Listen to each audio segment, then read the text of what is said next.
Mientras se encuentra en su lugar ahí en Hechos 4, 32 al 37, y vamos también a estar en Hechos 5, 1 al 16. Tenemos un pasaje extenso, así que el día de hoy no tenemos tiempo para mucha introducción. Vamos a entrar simplemente en el texto y vamos a ver un caso muy interesante en la Biblia.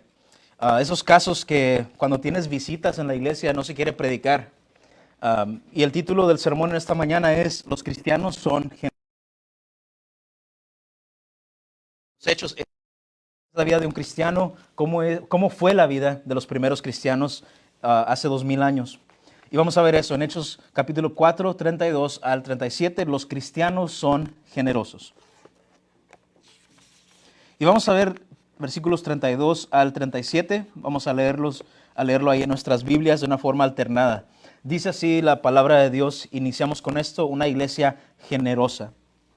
Dice: la congregación de los que creyeron era de un corazón y un alma. Ninguno decía hacer suyo lo que poseía, sino que todas las cosas eran de propiedad común. 33 todos juntos. Con gran poder los apóstoles daban testimonio de la resurrección del Señor Jesús, y había abundante gracia sobre todos ellos. No había, pues, ningún necesitado entre ellos, porque todos los que poseían tierras o casas las vendían, traían el precio de lo vendido todos juntos, y lo depositaban a los pies de los apóstoles, y se distribuía a cada uno según su necesidad.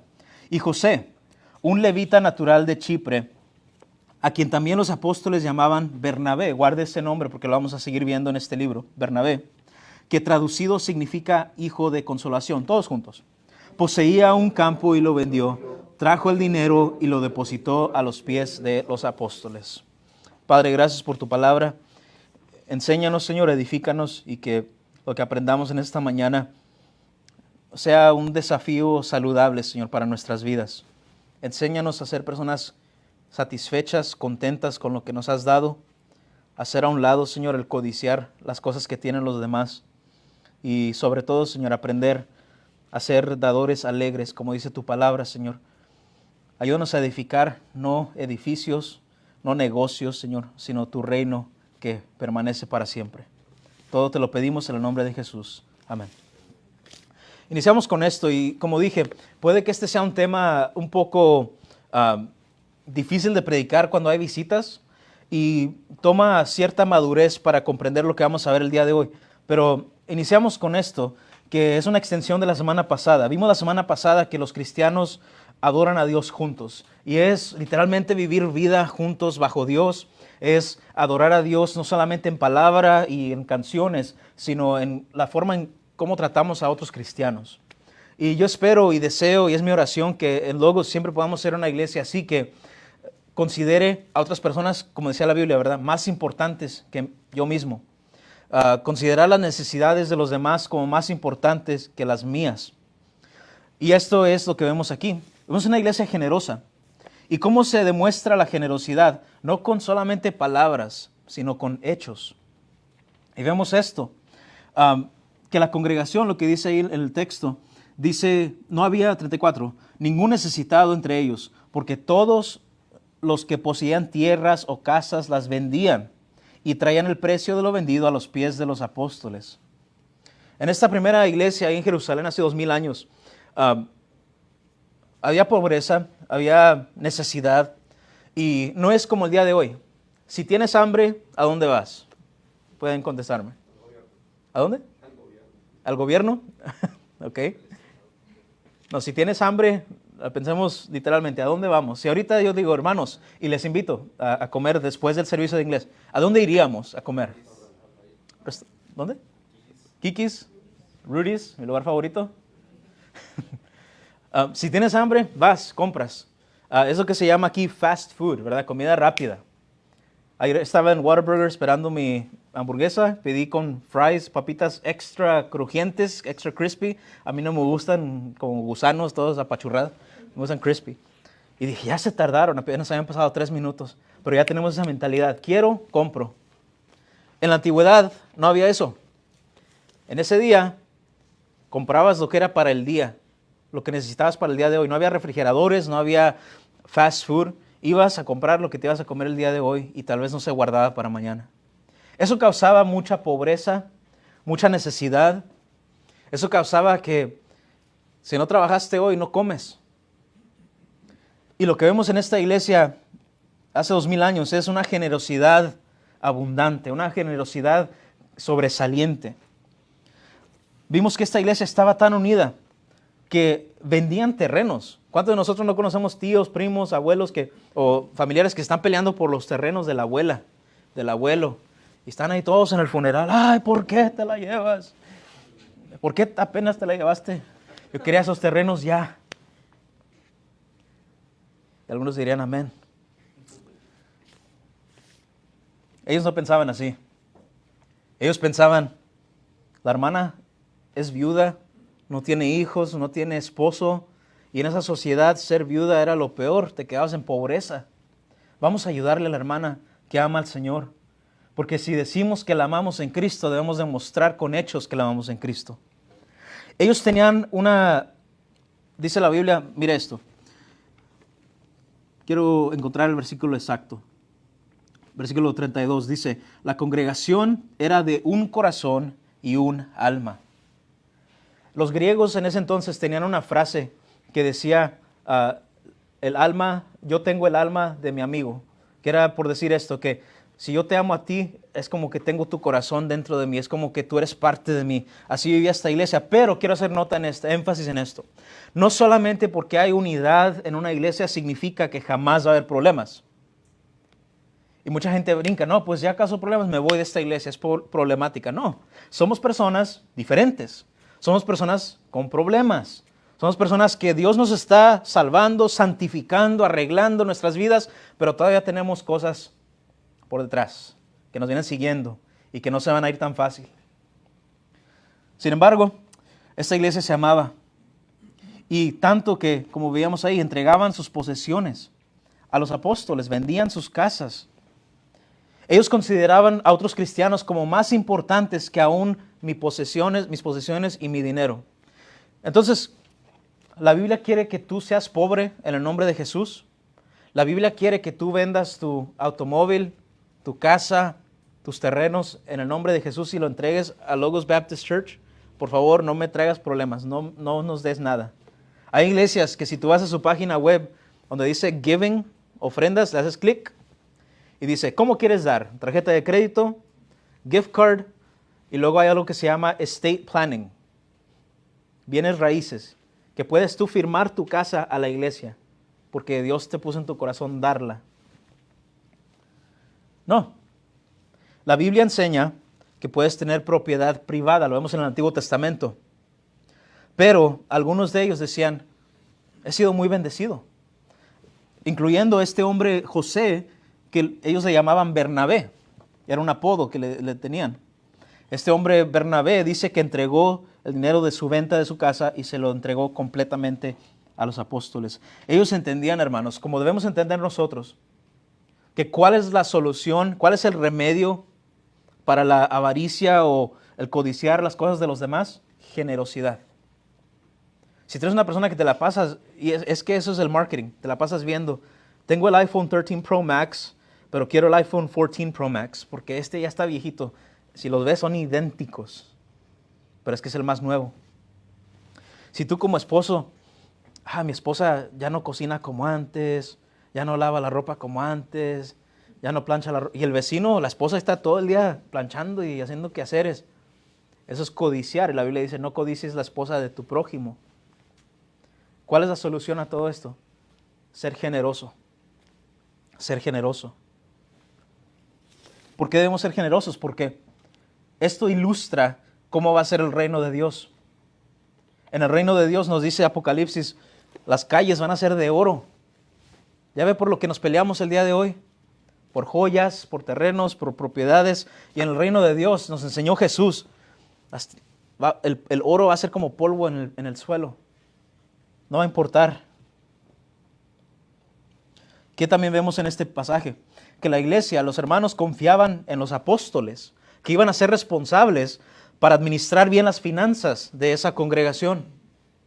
Si usted, hermano, en su corazón y en su conciencia, no confía que se está manejando bien las finanzas en una iglesia, mejor no dé. mejor no dé. ¿Por qué? Porque Dios ama al dador alegre, no al que lo hace por compulsión, dice la palabra de Dios, no aquel que es forzado a dar. Yo recuerdo, y vamos a ver unos principios bíblicos para cómo debemos ser generosos y para que tome apuntes. Pero yo recuerdo cuando tenía, creo que 7 años, fui a una iglesia que nos invitaron, una iglesia pequeñita ahí en North Carolina. Y el predicador ese día, no sé si era un avivamiento o no sé qué era, cerraron las puertas del templo. Y mi familia, hermanos, éramos bien pobres. Ahí en Carolina del Norte, cuando eres hispano, migrante, no tienes dinero, no tienes casas, no tienes cosas. Estás tratando de sobrevivir. Y nosotros íbamos a comprar ropa al Goodwill. Ahora eso ya es trendy, ahora todos quieren ir al thrift shop, ¿verdad? Mira lo que compré. Y la gente pobre, pues, como yo, ¿por qué estás aquí? Pero ahí comprábamos nuestra ropa. Los zapatos nos los regalaban. Hasta el día de hoy, lo que tengo es porque me lo regalan, gracias. Pero ese predicador decía, tenemos que recaudar para el reino de Dios, que era sus bolsillos, porque querían construir un edificio. Tenemos que recaudar $10,000 esta noche. Hermano, Dios le ha puesto en su corazón que dé $1,000, ¿verdad? Pues sí, pues ya qué. Hermano, ese reloj quíteselo, entréguelo al altar de Dios. A mi papá ya había dado $10, lo que teníamos. Y el predicador dice, porque sacas esos $10 y no de 100, por eso vas a seguir el resto de tu vida en Goodwill, porque no le crees a Dios. Mi papá quería golpear a ese predicador. Yo también. Imagina ahí 7 años. Nos cerraron las puertas, no nos querían dejar salir hasta que diéramos, hasta que sacáramos lo último. Vamos a ver principios bíblicos, hermanos, sobre la generosidad. Número 1, entendamos esto. Somos administradores, no somos dueños. Todo lo que tienes es un obsequio de Dios. Dios te lo ha dado. Y sí, puedes decir, es que yo he trabajado, saqué mi bachillerato, saqué la maestría, yo trabajé por esto. Hermano, Dios te dio las fuerzas para trabajar. Cada vez que te quedabas ahí desvelado hasta las 11:58 para entregar ese ensayo, Dios te puso esa energía. Porque en otras veces te quedaste dormido. Dios te da fuerzas para hacer las cosas. Todo lo que tienes es un obsequio y tenemos que entender eso, número 1, que somos administradores, no dueños. Lo que Dios te ha dado es para que lo administres, para que seas de bendición a tu familia primero, a la iglesia segundo y a los demás tercero. Es mejor decir esto, no es mi dinero, es el dinero de Dios. ¿Qué quieres, Dios, que yo haga con tu dinero? Muy diferente. Número 2, principios de la generosidad. Debe ser con conciencia, no compulsión. Lo que dije al inicio. Cuando demos en la iglesia, cuando demos ofrendas, no debe ser porque el pastor me está molestando. No debe ser por vergüenza porque iba a sacar un 5 y vi que el hermano sacó un 100. La Biblia dice, Dios ama al dador alegre. Cada quien dé como se ha propuesto en su corazón dar. Es mejor usar conciencia que compulsión, hermano. Entonces la pregunta es, pastor, ¿la Biblia enseña sobre los diezmos en el Nuevo Testamento? La respuesta es no. En el Antiguo Testamento, el pueblo judío daba diezmo, 10% para los levitas, para la administración del pueblo de Dios. Daban otros 10% como impuestos. Daban otro 3% para lo que se necesitaba para el pueblo. En realidad no daban 10%, daban como 23%. Y en el Nuevo Testamento no se dice nada de cantidades. Nada. Dice, seamos generosos.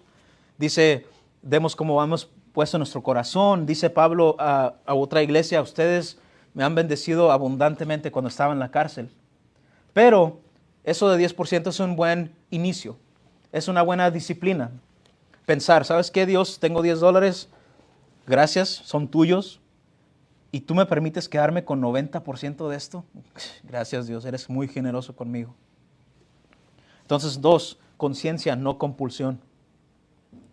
Número 3, Cuando demos, debemos dar con sabiduría y responsabilidad. Algunos de ustedes tienen el don espiritual de dar, de ser generosos. Algunos de ustedes se desprenden de las cosas. Necesitas un reloj, te lo regalo. Necesitas un iPad para la escuela. Sabes que aquí tengo el mío, pero mejor úsalo tú, quédatelo. Y eso es bueno, pero si no somos responsables, vamos a quedarnos viendo cómo nuestra familia se queda con hambre, en necesidad. La Biblia dice que el hombre que no provee para las necesidades de su familia es peor que un inconverso. Ha negado la fe. No porque eres cristiano y quieres ser generoso, te vas a desprender de todo y dejar a tu familia con hambre. ¿Es cierto? Debemos usar responsabilidad. Cuando somos generosos para dar de una forma no responsable, lo que a veces hacemos también es premiar la pereza o la flojera de los demás. Hay unas personas que no quieren trabajar, pueden, no quieren. Y pasa en las iglesias que llegan personas, pastor, es que la renta, se me retrasé un poquito con la renta. Ok, tenemos budget, tenemos presupuesto para benevolencia, para ayudar al necesitado. Pero hay algunos que no quieren trabajar. Hay algunos que quieren solamente que me den. Y eso no podemos bendecirlo, porque lo que estamos haciendo es causando que esa persona caiga en pecado. Entonces, cuando demos, no solamente aquí en las ofrendas, sino los unos con los otros, debemos usar sabiduría y responsabilidad. Número 4, debemos invertir no en proyectos, sino en otras personas. Debemos invertir en otras personas. ¿Recuerda cuando Pablo estaba en la cárcel por predicar el evangelio?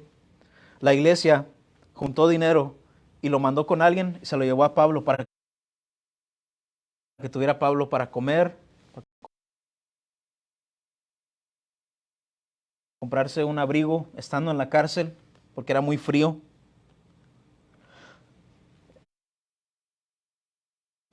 Vamos a ver después la iglesia en Jerusalén, esta iglesia la que estamos viendo. Cuando se destruyó el templo en Jerusalén, la iglesia en Tesalónica, en otra ciudad, juntó dinero. Ellos ni eran judíos, juntaron dinero y se lo mandaron a esta iglesia en Jerusalén para que compraran comida, ropa, necesidades. Y es bueno, hermano, invertir en otros cristianos. ¿Cuántos de ustedes no les han regalado una Biblia muy bonita? Eso cuesta dinero, ¿sabes? ¿Cuántos de ustedes no te han invitado a comer después de un servicio? Cuesta dinero. ¿A cuántos de ustedes, hermanos, especially universitarios, no han necesitado dinero para comprar libros para sus clases? Y alguien de la iglesia, ¿sabes qué? Te quiero bendecir. O aún la iglesia en sí ha dicho que queremos dar una beca para 4 estudiantes, $100 cada uno, aunque sea para un libro. O para lo que quieras, porque ahora los libros los encuentras por ahí gratis. Los estudiantes saben, ¿verdad? Esos websites, Russian websites. Y número 5, principios para la generosidad. Debemos ser generosos con Dios. Con Dios. Y cuando hablamos de generosidad, no solamente es dinero, es tiempo, son recursos, es todo. Tenemos que entender, hermanos, que el que le presta a Dios, dice la Biblia, el que le presta al pobre le está prestando a Dios, dice la Biblia en el Antiguo Testamento. Dice también que debes tirar tu pan a las aguas. ¿De qué está hablando todo esto? Cuando tú haces algo para otro cristiano en el nombre de Jesús, lo estás haciendo para Dios. Cuando tú bendices a alguien más que dice ser cristiano, en realidad estás bendiciendo a Jesucristo mismo. ¿Cómo sabemos eso? Vayamos a Mateo 25. Está aquí en la pantalla. Gracias, John, perdón. Mateo 25, estas son palabras de nuestro Señor Jesucristo. Dice esto, Él estaba contando una historia de que al final del siglo, al final del tiempo, todos los cristianos van a estar reunidos y van a ver al rey. Y el rey les va a decir, gracias porque cuando tuve hambre me dieron de comer, porque cuando estaba desnudo me taparon. Y mira lo que contestan los cristianos. ¿Y cuándo te vimos como extranjero y te recibimos? ¿O desnudo y te vestimos? ¿Cuándo te vimos enfermo, Señor? ¿O en la cárcel y vinimos a ti a visitarte? Mira lo que dice Jesús, 40. El Rey Jesucristo le responderá, en verdad les digo que en cuanto lo hicieron a uno de estos hermanos míos, aún a los más pequeños, a mí lo hicieron. Dice Jesús, cuando tú bendices a un cristiano, me estás bendiciendo a mí. ¿Por qué? Somos el cuerpo de Cristo. Somos el cuerpo de Cristo. Esta iglesia entendía, no solamente podemos ser generosos de palabra, sino en hechos. Y después vamos a ver la carta de Santiago, James. Y dice esto, ¿verdad? Si alguien dice, tengo hambre, estoy en necesidad, y solamente le dices, sí hermano, Dios te bendiga, ojalá encuentres algo de comer. Dice, ¿cómo es eso bendición? O si alguien dice, no tengo ropa para taparme, ojalá encuentres algo. Eso no es bendición. Seguimos en el texto ahí, en Hechos 5, 1 al 11. Vimos la generosidad verdadera. Vimos este hombre José llamado Bernabé, que fue un gran ejemplo de esto. Vendió su terreno, su casa y entregó todo el dinero de la venta a los apóstoles para que bendicieran a los demás cristianos. Pero vamos a ver el contraste. Vamos a ver generosidad falsa. Y vayamos a Hechos 5 del 1 al 11. Y esta historia muchos ya lo conocen, pero si no, es una de esas historias bien interesantes de la Biblia. Como dije al inicio, es de esas historias que muchas veces no se quiere predicar cuando tenemos visitas, pero tenemos que verlo. Es la palabra de Dios. Hechos 5 del 1 al 11. Mira lo que dice y yo lo puedo leer. Dice así. Pero cierto hombre llamado Ananías, con Zafira su mujer, vendió una propiedad y se quedó con parte del precio, sabiéndolo también su mujer. Y trayendo la otra parte, la puso a los pies de los apóstoles. Pero Pedro, el pastor Pedro, dijo, Ananías, ¿por qué ha llenado Satanás tu corazón para mentir al Espíritu Santo y quedarte con parte del precio del terreno? Mientras estaba sin venderse, ¿no te pertenecía? Y después de vendida, ¿no estaba bajo tu poder? ¿Por qué concebiste este asunto en tu corazón? No has mentido a los hombres, sino a Dios. Hacemos pausa ahí. Es historia interesante. Este hombre Ananías, su nombre significa muy favorecido por Dios. Si quieres un nombre para tu hijo, Ananías, aunque había dos Ananías, uno que sí le obedeció al Señor, otro que no. Este no le obedeció. Y su esposa Zafira, que significa hermosa. Entonces imagínate, este hombre con mucho dinero y su esposa muy bonita, muy hermosa, deciden, Bernabé dio y ahora todos lo quieren, todos lo respetan. Vamos a hacer lo mismo, pero vamos a decir una cosa, vamos a hacer otra. Vamos a mentirle a la iglesia, acá no se van a dar cuenta. Cuando firmemos los papeles del terreno, nadie se va a dar cuenta.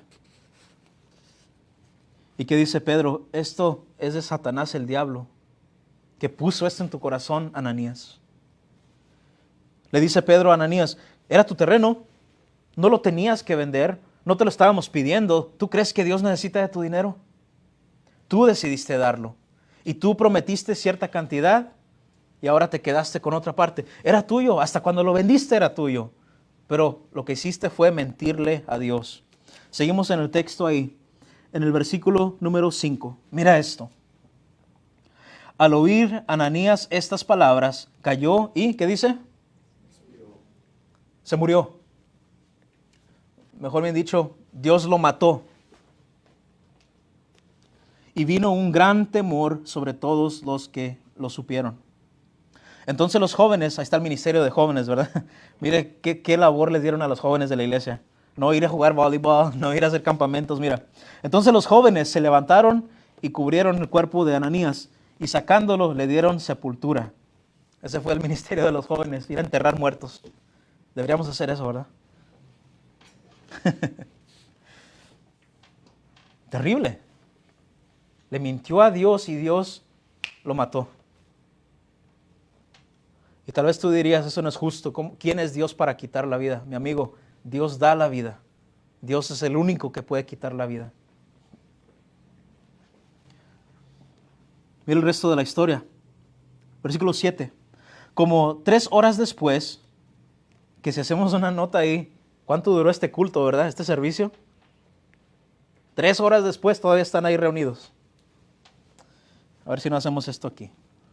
Como 3 horas después entró su mujer, no sabiendo lo que había sucedido. Y Pedro le preguntó a Zafira, le dijo esto, dime, ¿vendieron el terreno en tal precio? Sí, ese fue el precio, dijo ella. Entonces Pedro le dijo, ¿por qué se pusieron de acuerdo para poner a prueba el Espíritu del Señor? Mira, los pies de los hombres que sepultaron a tu marido están a la puerta y te sacarán también a ti. ¿Y qué dice la Biblia? Todos juntos en el 10. Al instante ella cayó a los pies de él y expiró. Hacemos pausa ahí. Se pusieron de acuerdo este hombre y esta mujer.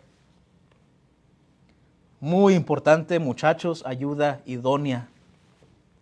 Muy importante, jóvenes, jovencitas, casarte con una persona que ama y respeta y tiene temor a Dios.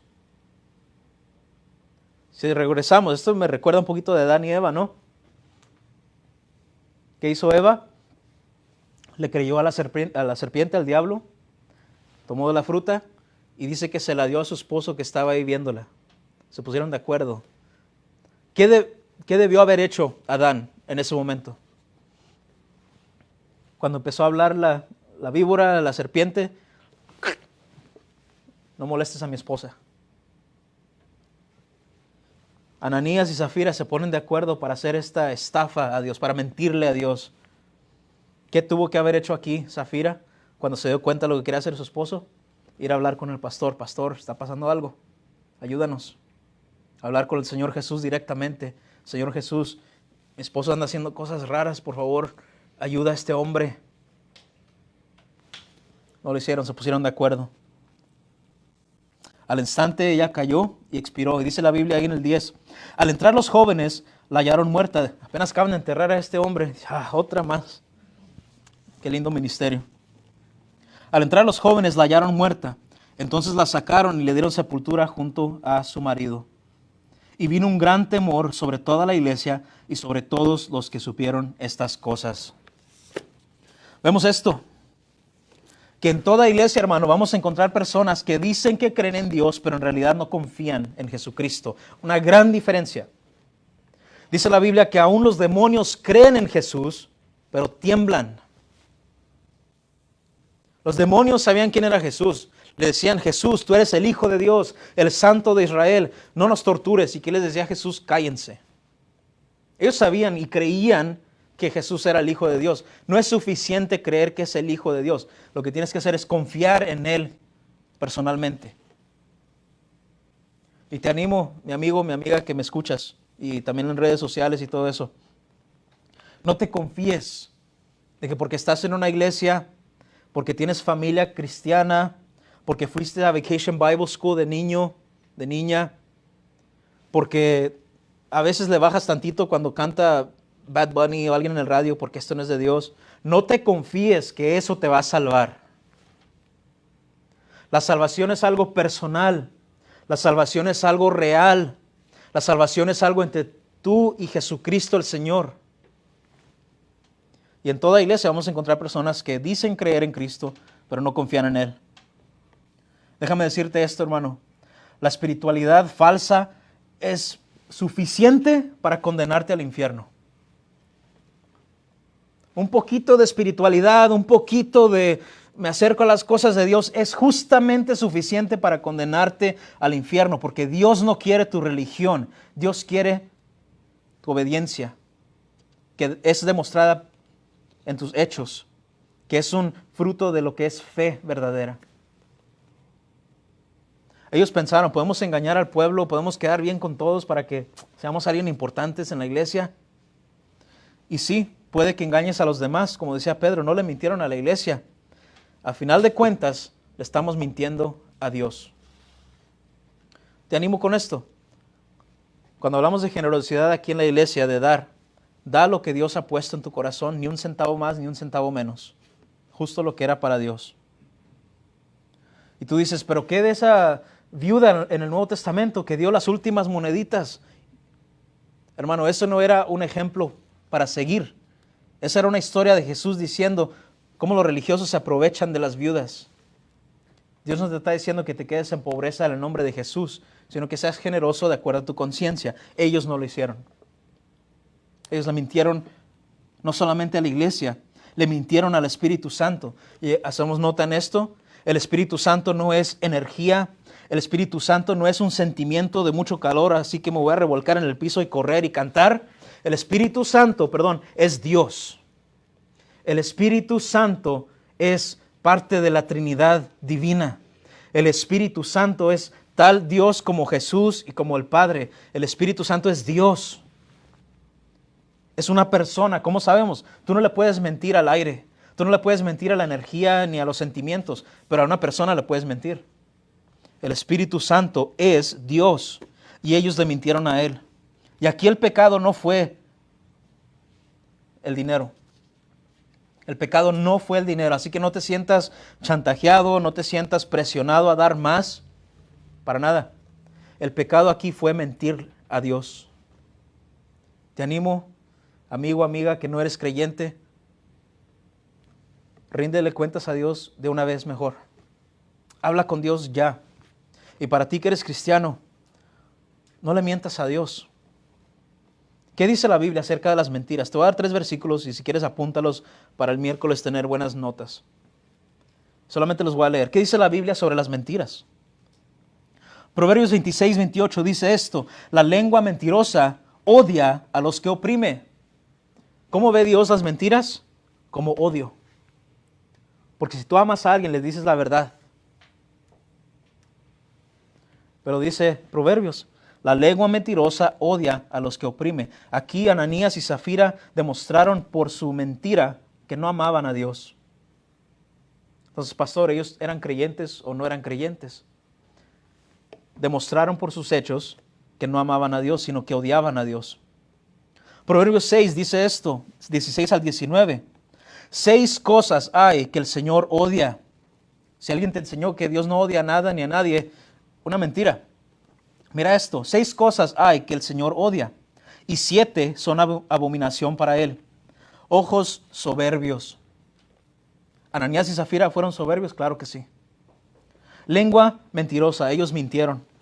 Manos que derraman sangre inocente, eso no lo hicieron. Un corazón que trama planes perversos, eso sí lo hicieron. Pies que corren rápidamente hacia el mal, eso lo hicieron. Un testigo falso que dice mentiras, eso lo hicieron. ¿Y qué más odia a Dios?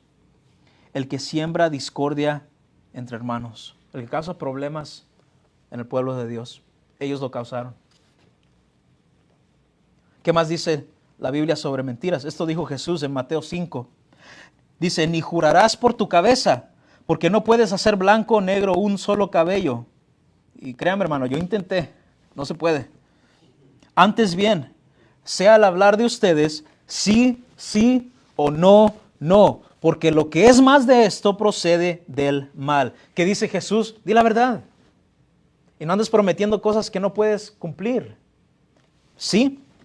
No. Es una muy buena lección, especialmente para los jóvenes. Cuando veo jóvenes nuevos en la fe, para todos se quieren apuntar. Yo voy a barrer, yo quiero cantar, yo quiero servir en BSM, yo quiero estar en la playa, quiero hacer Bible study, todo lo quiero hacer. Y luego cuando llega el tiempo, quedan mal. ¿Por qué? Porque no aprendieron a decir no. Que tu no sea no. Que tu sí sea sí. ¿Por qué dice el Señor Jesús? Todo lo que es más de esto procede no de Dios, de Satanás, el diablo. ¿Qué podemos aprender, hermanos, de Ananías y de Zafira? 4 cosas. Apunte, por favor. Dios está purificando su iglesia.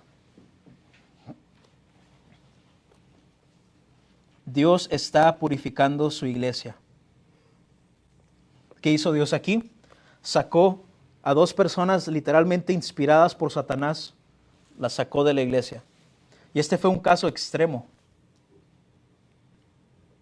Dios quitó a esas personas de la iglesia para que el resto no se contaminara con estas mentiras. Dios está purificando a su iglesia hasta el día de hoy también. Número 2. ¿Qué podemos aprender de Ananías y Zafira? Que Dios no tolera la hipocresía.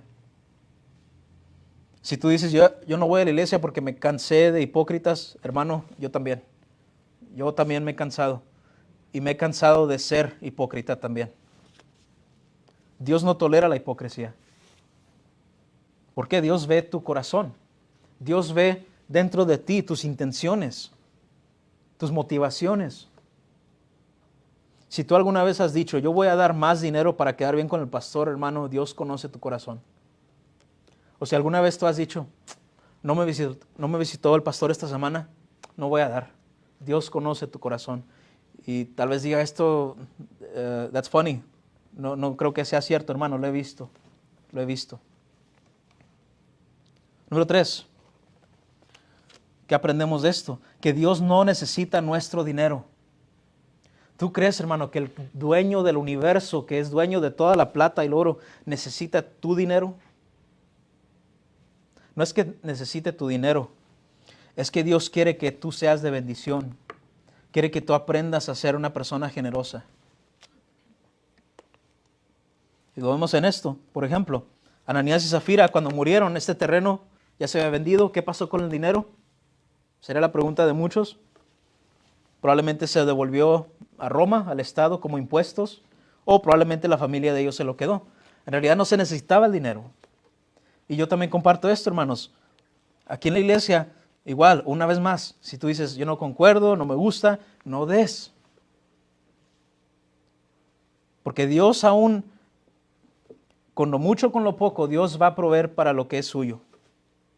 Y si tú le crees a Dios esa promesa, dice, encárgate de mi reino y todo lo demás será añadido, vas a ver la mano de Dios en tu vida. Yo doy un lindo ejemplo cuando no tenía, como dicen, ni dónde caer muerto.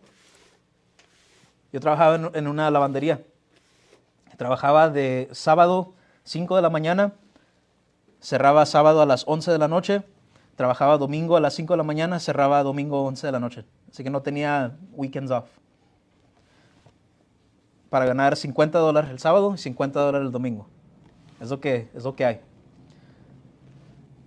Y una vez pues, estábamos batallando y a veces personas me decían, mira, chamaco, lava mi ropa y sécala y dóblala y te doy ahí unos $10 para las cocas. Y bueno, está bien. Y en una de esas estaba lavando, secando y cuando saqué la ropa de la secadora salieron $20 y dije, se le debe haber quedado en el bolsillo. Y le dije al Señor, mira, aquí está su dólar ya todo crunchy. Aquí está su dinero. Quédatelo, mijo, quédatelo. Y Dios bendecía por medio de estas cosas. Dios no necesita nuestro dinero. Dios es un padre que te está invitando a trabajar con Él. ¿En realidad necesita tu ayuda? No, pero quiere que estés ahí junto con Él. Y número 4, ¿qué podemos aprender de esto? Que Dios quiere discípulos reales. Dios quiere discípulos verdaderos. ¿Qué hizo Dios cuando le quitó la vida a Ananías y Zafira enfrente de toda la iglesia? Eliminó los cristianos light. Los cristianos light. Que quieren venir al culto, que les gustan las canciones, pero no quieren estudiar la Biblia, no quieren orar por los demás, no quieren ser generosos. Cuando es tiempo de servir, me tengo que ir, es que tengo cosas que hacer. Dios no quiere cristianos light, hermano. Dice Jesús, porque no eres caliente ni frío, eres tibio, te voy a escupir de mi boca. Dice Jesús, los que no están por mí están en contra mía. Decídete. Y te animo. El Señor Jesús es un buen jefe, es un buen maestro, es un buen déspota, lo que vimos la semana pasada en el griego, dueño de mi vida. Es un buen dueño. El hermano Paul Washer decía sobre el dinero y sobre la fama. Decía Paul Washer, ¿por qué queremos fama cuando Dios nos promete gloria? ¿Por qué buscamos las riquezas del mundo, como Ananías y Zafira, cuando las riquezas del cielo son nuestras?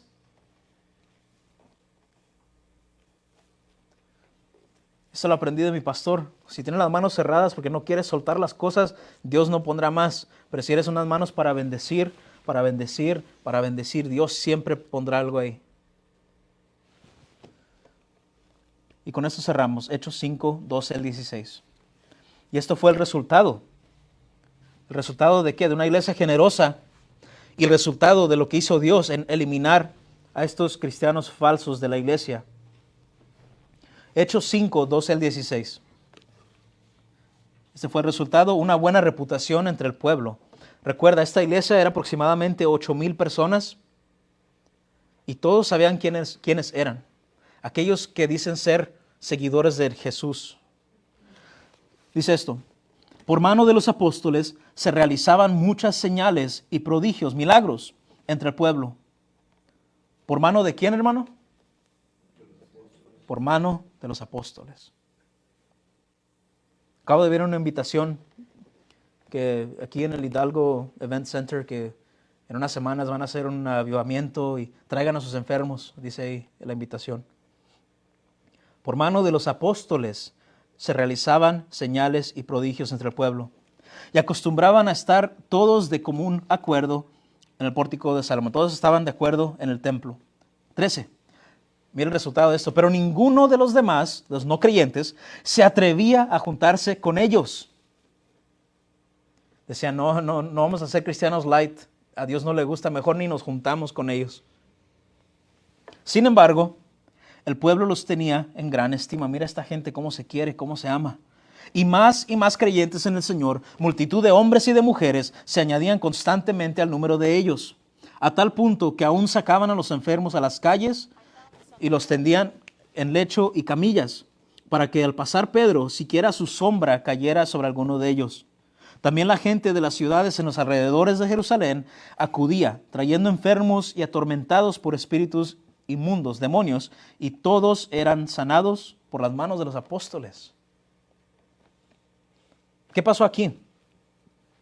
Recuerda la semana pasada la oración en capítulo 4. Decían, Señor, permítenos hablar mientras tú haces tus milagros y señales y prodigios entre el pueblo. Y aquí en el siguiente capítulo, ¿qué pasó? Dios contesta una vez más. Y Dios hizo milagros por medio de las manos de los apóstoles. ¿Por qué solamente por las manos de los apóstoles? Para demostrar autoridad. ¿Qué iban a hacer algunos de estos apóstoles? Iban a escribir la Biblia. Los apóstoles eran las voces del Señor Jesús en la tierra. No como el Papa que dice que Él es la voz de Dios en la tierra. Esa no es autoridad, sino que literalmente estaban hablando la palabra de Dios en la tierra. Dios estaba usando a los apóstoles para hacer milagros. Vemos esto, que el resto del pueblo tenía miedo. Decían, con ese Dios no debemos jugar, no debemos fingir, no podemos estar un pie adentro, un pie afuera, mejor fuera. ¿Sabes cuál es el resultado, hermano, de cuando una iglesia magnifica el nombre de Jesús, cuando una iglesia levanta el nombre de Jesús para que todos lo vean? Dos cosas pasan. Dios salva a muchos y aquellos light, Dios los saca. Y tal vez tú hayas visto aquí en Logos que a veces entran personas, a veces se van, en tu iglesia también, en Eclesía, tal vez has visto lo mismo. Llega gente, se va otra gente. Pero hay muchos que si tú tomas muy en serio a Dios, se van a apartar de ti. Van a decir, no, ya lo estás tomando al extremo, es demasiado esto. Pero hermano, no es que sea demasiado, es que conocemos a nuestro Dios, al cual nos ama, el cual se ha entregado por nosotros. ¿Cómo no entregar nuestras vidas a Él? Mientras se magnificaba el nombre de Jesús, muchas personas, dice ahí, eran salvas. Y esa es mi pregunta para cerrar para ti. ¿Eres salvo? ¿Has nacido de nuevo? Si el día de hoy tú murieras, ¿tú estarías en el cielo o en el infierno? Si Dios te juzgara el día de hoy, si Cristo hoy volviera, ¿tendrías miedo o tendrías gozo? Si Cristo exhibiera tu corazón al resto del mundo para que vieran lo que hay ahí adentro, ¿tendrías vergüenza o tendrías gozo en el cambio que Dios ha hecho en ti? Y lo que dije al inicio, no porque seas de una denominación, ni porque tu familia, tus papás son cristianos, ni porque fuiste a la Vacation Bible School, ni porque le bajas a la música secular, ni porque cantas canciones cristianas. ¿Le has entregado tu pecado a Cristo para que Él te entregue su justicia?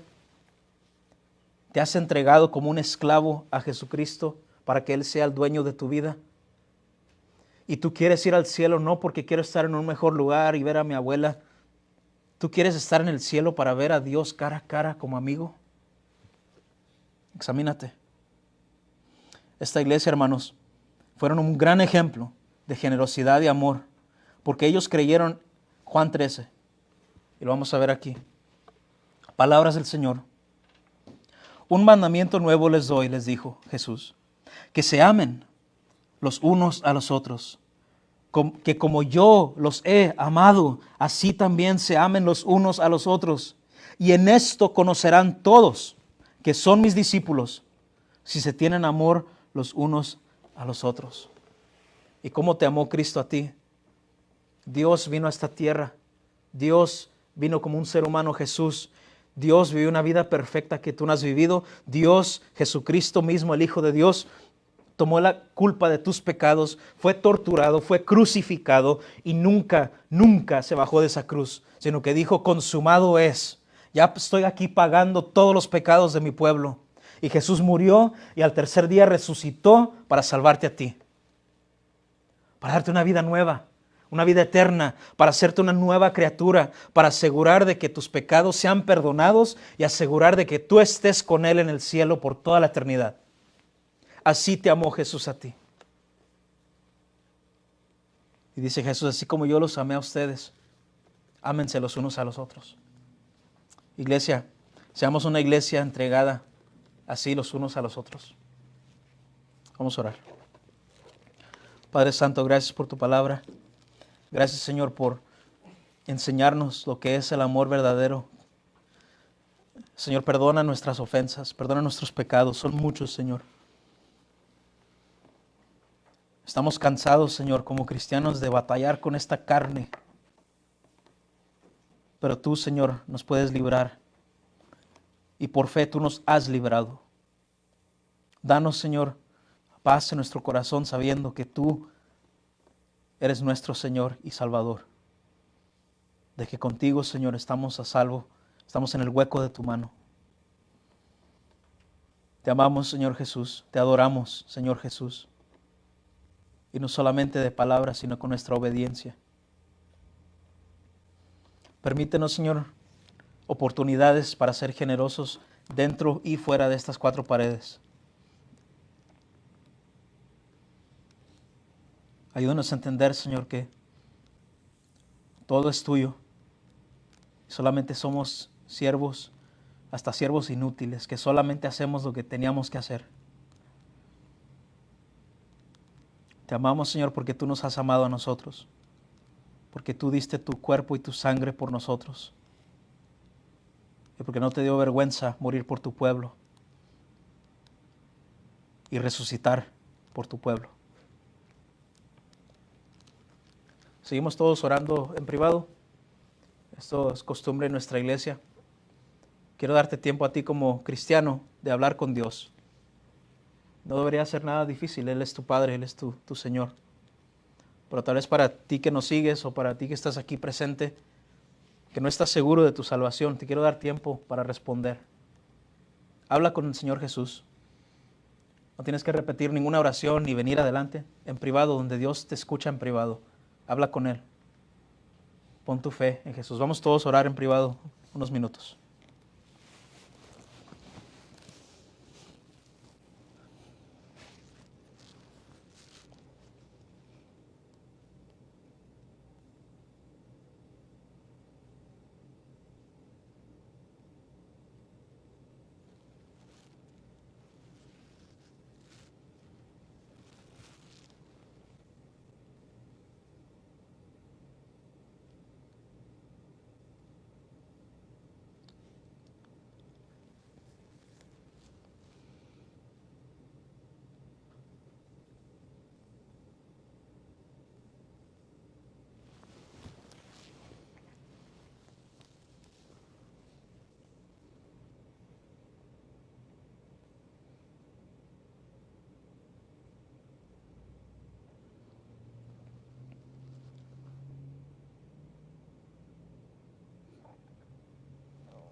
Señor Jesús, gracias por tu salvación que nos ofreces como un obsequio, que no tenemos que ganárnosla, Señor. Tú la regalas a cada uno que llame tu nombre.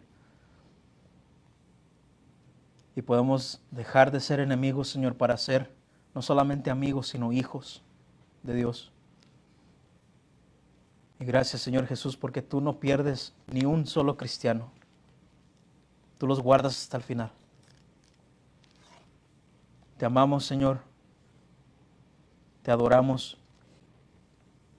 No nos cansamos de hablar de ti, ni nos cansaremos.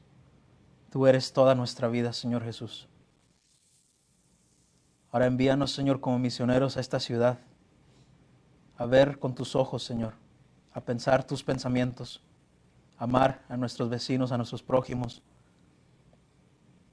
y a buscar, Señor, oportunidades para compartirles nuestra fe, no con coraje, sino con amor, así como tú nos has amado a nosotros. Y gracias, Señor, porque cuando debiste quitarnos la vida, como esta pareja, Señor, no lo hiciste. Nos diste otra oportunidad más al arrepentimiento.